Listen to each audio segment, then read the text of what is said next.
Hey guys.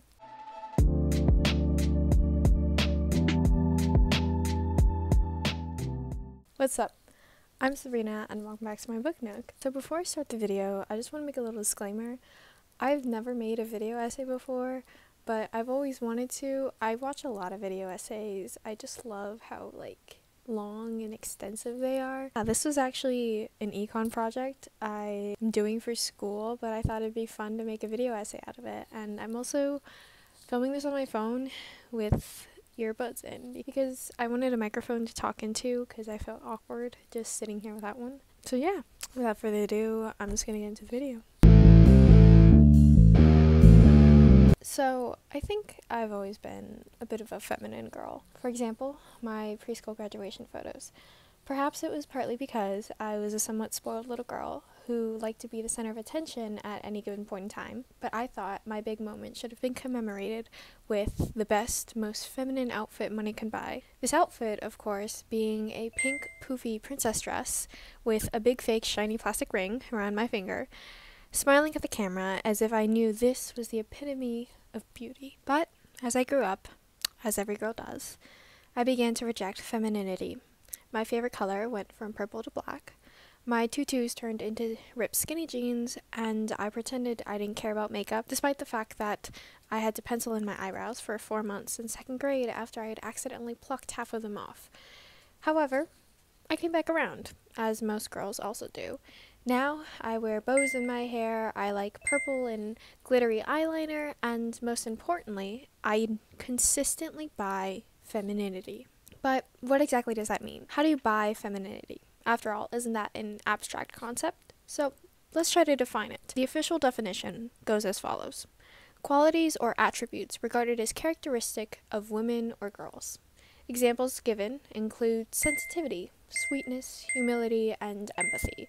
Examples also include long hair, flowers and cream lace dresses, and lipstick. These represent both abstractly and physically the concept of femininity, yet one of these has become commodified and accepted as the new definition in our ever-persistent consumer society.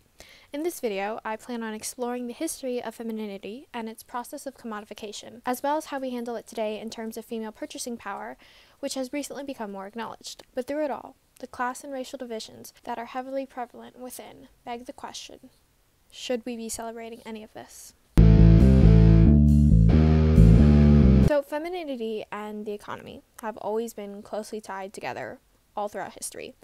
But more specifically, I'll be discussing what I think is arguably the most important aspect of femininity, beauty. And just to clarify, when I say beauty is the most important thing to femininity, I don't mean that being beautiful is equivalent to being feminine, though, as I will soon reference, it's certainly an aspect, but rather that beauty is integral to the identity of femininity. Beauty is not simply a combination of different aesthetically pleasing features or qualities, but rather a perspective. It offers a different way of understanding the world around us, apart from, say, science or religion. As such, beauty has been everywhere, but in this video, we're exploring specifically the relationship between beauty and business and its extensive history. As Kathy Peace discusses in On Beauty and the History of Women, in the mid to late 1800s, beauty added value to women back to when they were the commodities themselves. These include enslaved women, prostitutes, and prospective wives. Harriet Jacobs, a famous female abolitionist, noted how beauty was a misfortune for African women sold into slavery. Their beauty made them more vulnerable to sexual abuse from the men who bought them. Beauty also established hierarchy and prostitution, where beautiful and youthful women were placed in high-class brothels, while less appealing women were placed in cribs or placed on the streets. Famous historical feminists such as Mary Wollstonecraft and Emma Goldman also argued that the marriage market operated in which beauty was the sole prize that nabbed the best husband, rather than any other characteristic a woman might have, for example, say, intelligence or humor, both of which women do not obviously possess. But in the 19th century, genuine beauty was a type of beauty that every woman hoped to achieve. Businesses and industries were promoting moral beauty over external beauty. Cosmetics and makeup were linked to immoral women such as prostitutes and con artists. However, in order to stay in business, these beauty companies realized they needed to employ a new strategy, as I'm sure you can imagine, trying to sell internal beauty was difficult. So they reorganized their companies to start encouraging self-consciousness. Rather than selling commerce that was supposed to enhance a woman's inner beauty, companies instead began to sell products that fixed insecurities that they made up. As you can assume, this strategy was successful. After 1920, selling beauty as a product became more systematic, and its influence could be seen everywhere, in magazines, advertisements, and even in movies. For example, the infamous "How Do I Look" scenes. CoverGirl makeup began to create products to address problem skin, an insecurity that hadn't existed before. But some of their early slogans revolved around the phrase "clean makeup." Sound familiar? By the mid-1960s, CoverGirl had also decided on a specific image of female beauty to sell their products.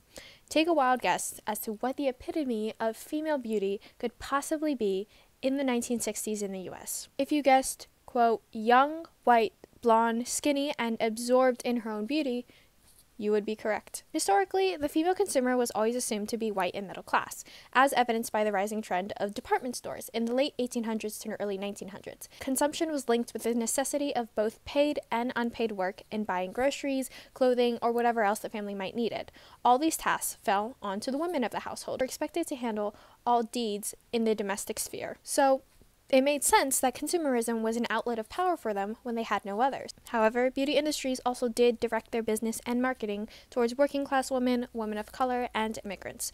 For advertising, they would draw on cultural practices familiar to these women in their everyday lives. But these early products weren't exactly that diverse, with CoverGirl's first shades of foundation not having a single shade to account for deeper complexions. Hairstylists were also taught different techniques to racialize hairstyles from black and white hair, with the process continuing even after desegregation. And also in the 1960s, black hairstyles such as afros and cornrows were banned for flight attendants, which was actually a job in an industry that had recently started recruiting mostly women in an effort to enhance their brand image. All this to say that beauty businesses have long shaped our definitions and attributes of femininity, turning an abstract concept into cheaply made products that can be bought. We've let commerce dictate our looks, our status, and our identity to the point that these material items influence cultures and define femininity and masculinity today. So, in the present day, the beauty industry is still as strong as ever. To wear makeup is to be feminine, and vice versa. Beauty is still prized and commodified. However, unlike historically, we've recognized that these racist and classist beauty standards are harmful. So, point for us? Wrong. These beauty standards are acknowledged to be harmful, yet people still push them. This is in no doubt due to the rise of the internet and social media, which has exacerbated this issue tenfold. Every week, there seems to be a new feature trending, whether it be faux freckles or the fox eye or overlined lips or button noses. Women get Botox and lip fillers, and everybody knows about this and accepts it. In 2018, the U.S. plastic surgery industry alone was worth $16.5 billion, with 92% of those procedures being women. And modern feminism has taken a unique approach to addressing the issue, meaning they don't address the issue, in case you were wondering. Rather than pointing out the oppressive beauty standards in place that pressure women into altering their bodies and faces permanently, it's instead reduced into the argument, it's her choice to do what she wants with her body.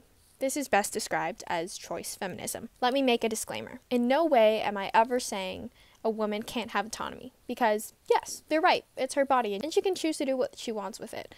But why is she doing it? Why does she feel the need to get plastic surgery? Why does she feel better about herself after changing the way she looks? And why does she think she needs all of this in the first place? I also want to clarify that makeup itself isn't necessarily used by women to cover up their insecurities.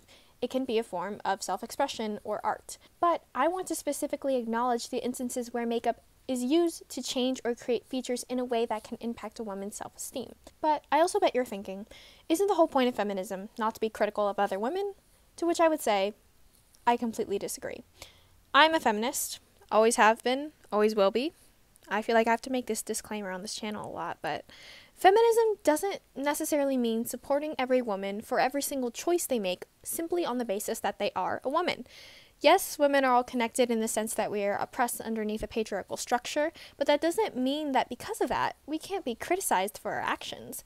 I feel like saying this out loud sounds like it's a pretty obvious common sense statement, but you'd be surprised as to how this could get twisted otherwise. Anyways, back to the idea of choice feminism. As writer Magdalena Peterson McIntyre points out in Commodifying Feminism, choice feminism is often pointed out for being individualistic, understating the importance of unity, overly consumerist, and upholding patriarchal structures, which the latter obviously being the antithesis of all feminist actions and thought. Choice feminism assumes that all gender equalities have been fixed and that women have gained full autonomy to make individual choices. It argues that women are the best judge of what is right for their lives and that their lives have only turned out a certain way because of their own individual choices. To be a stay-at-home mom is a choice. To undergo plastic surgery is a choice. But most importantly, to criticize any of these life choices is an act of disrespect or anti-woman. The overlying issue with choice feminism, however, is that it ignores how a woman's individual choice can be and is heavily influenced by their race or class, or just general patriarchal limits that can constrain or give privilege. Choice feminism values the act of choice over the content of choice. It validates women's choices to commodify themselves. And once again, I want to reemphasize that I'm not criticizing the women themselves, but rather the fact that we've continuously justified and excused an industry that makes us feel the need to do this and profits tremendously. Commodifying femininity has led to permanent damages onto our culture's view of self-esteem and self-image. Beauty is no longer a perspective that is catered and fine-tuned to an individual, but rather a singular image that we are all expected to follow, and the singular image itself is not a really diverse one. Women control about $20 trillion in consumer spending, and by 2028, it's predicted that women will own 75% of discretionary spending. The global beauty industry is predicted to be worth $571.1 billion, and 66% of consumer wealth will belong to women in the next decade. These statistics are all of the female purchasing power. No doubt in current news you've heard this phrase floated around, most likely in reference to Taylor Swift or Beyonce or the new Barbie movie. The Taylor Swift Eras Tour, which I did go to and will shamelessly plug in a video of said concert,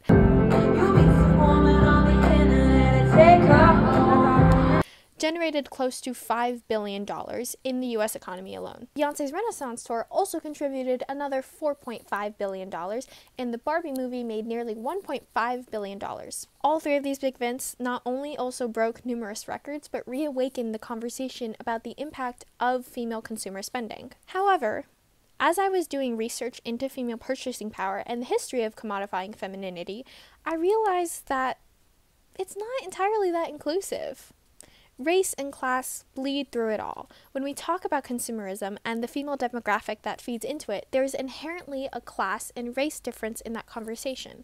Middle class and affluent women are the ones most likely feeding into heavy consumer culture, and are therefore the ones most likely to be buying femininity. But as I mentioned before, consumerism offers freedom and authority to women. Historically, and still today, women consume on behalf of others. They make personal sacrifices to afford treats and presents for families, but it's mostly higher class women who are making these decisions, and there's a notable absence of talking about the women who are not as fortunate and are the ones making the goods we're consuming. Of course, logically speaking, this makes sense, right? I realize that when we talk about female consumers, of course higher class women are more likely going to be in that demographic, but there's still an absence of women of color as consumers in this conversation. As Angela McRobbie notes in Bridging the Gap, Feminism, Fashion, and Consumption, since most women of color are working class, they don't want to be thought of as the same consumerists as middle-class white women. She writes, quote, "While every young Black or Asian woman I've interviewed or spoken to in relation to my current research on the fashion industry has described their relation to fashion in terms of pleasure and enjoyment, they have also referenced this interest through the language of work and labor. There are notable differences about what and how women of color and white women consume. And I can't help but wonder if this thereby in turn affects the way femininity is thought of as a product. If one specific demographic is the majority that's feeding this industry, then obviously the industry is going to reproduce products that cater to the majority. But where does that leave the minority groups? Especially since these minority groups have been historically excluded and reprimanded for attempting to participate. So why does knowing any of this matter? I titled this video, Girl Economy, which, let's be honest, is a joke term. It's slang, often just relegated to online discourse and punchlines. But I picked this term partly because of the rising trend of girlifying things, but also because our economy is gendered, whether we acknowledge it or not. There's no trend of boy economy, that's just our regular economy. Women account for 46% of finance careers, yet the idea that men are generally more invested in the economy can be seen all throughout our everyday lives. You have stock bros for the men, and then girl-splaining for women, a ridiculously patronizing trend. Which is why I think feminism has latched on to the recent appreciation of the female purchasing power. It's something that has always existed, but its potential hasn't been fully realized till now. Except beauty industries realized the power of this long ago, but now it seems more industries are willing to start to cater towards women. But as we've also seen historically with the beauty industry, inequalities of race and class seep through it all. So this begs the question, are we educated enough now to not make the same mistakes? I can't help but be cynical and say no. Based on the current face of feminism, with choice feminism, it's evident that mainstream feminism itself has become commodified and working in tandem with patriarchal structures to keep women oppressed within their own femininity. I also don't have complete faith that corporations and companies wouldn't continue to exploit workers and consumers in order to make a profit. So is encouraging them to further exploit a female demographic in the name of progress really all that progressive? Female purchasing power has, of course, been underestimated for a while, but what would it look like for it to be fully utilized now? Would new industries be created to address female-specific problems like the beauty industry? I can't help but think, wouldn't that only reinforce more rigid gender roles? Of course, it's irrational to assume that females and males wouldn't have different spending preferences, but to so clearly draw a line as to what those should be seems to be taking a step backwards to me. The fact that we continuously support and excuse the industries that have twisted and rebranded our culture's sense of femininity into material possessions only leads me to believe that we haven't really evolved in our relationship with the economy at all. I can't help but wonder how long it will take until we are the commodities again. As they say, history is a cycle. Yeah, that's all I wanted to talk about. If you watched the entire thing, thank you so much for watching. If you liked it, subscribe. Only if you want to though, and I will see you all next time. Bye!